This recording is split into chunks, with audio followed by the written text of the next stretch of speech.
প্রিয় বন্ধুরা, good evening. সবাই কেমন আছেন? দেখুন, সন্ধ্যার সময় যখন আজান দেয় তখন কত চমৎকার একটা পরিবেশ, নীল আকাশ। আমি না সবসময় দেখি, আমার খুব ভালো লাগে। চলুন আজকে রেসিপিটা। আমি প্রথমে আলুগুলো খুব ভালো করে ভেজে নিচ্ছি, তারপরে কিন্তু আমি মাছ ভেজে নিব, ঠিক আছে?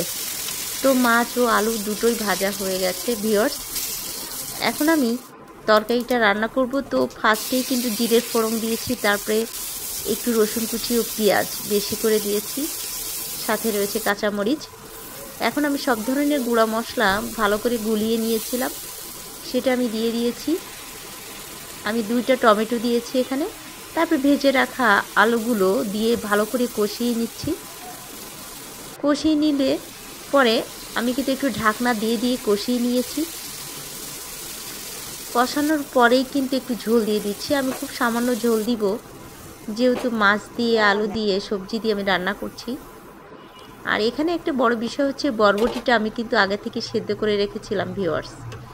আর বরবটি যাতে একটু ভালো থাকে এবং সবুজ সবুজ মনে হয়, সেই জন্য আমি বরবটিটা আগে থেকেই কিন্তু সেদ্ধ করে নিয়েছি। এখন আমি হালকা নাড়িয়ে দিয়ে দেখো মাছটা দিয়ে দিয়েছি। আর মাছটা দেওয়ার পরেই কিন্তু বেশ সুস্বাদু মনে হবে এবং অল্প সময়ে আমার তরকারিটা হয়ে যাবে। আর এ ধরনের তরকারি খেতে কার সবচেয়ে বেশি ভালো লাগে আমি জানি না, তবে চমৎকার লাগে। আর সত্যি অনেক অসাধারণ লেগেছিল আমার কাছে।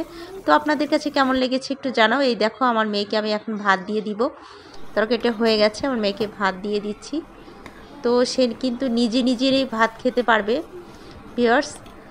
তো ভিডিওটা যদি ভালো লাগে অবশ্যই আমাদের সাথে থাকবেন প্লিজ। সবাই একটু বেশি বেশি লাইক কমেন্ট শেয়ার করবেন। কি দেবো বাবা, পেটি দেবো?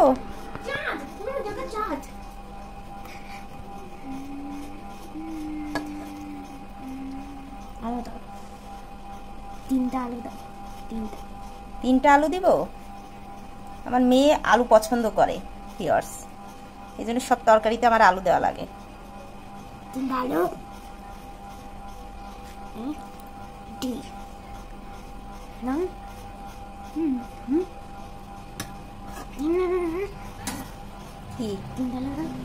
3টা আলু দেবো না? যাও যাও, আবার আর একটা আলু নিয়ে আসছে, এই জায়গা তো যা তো।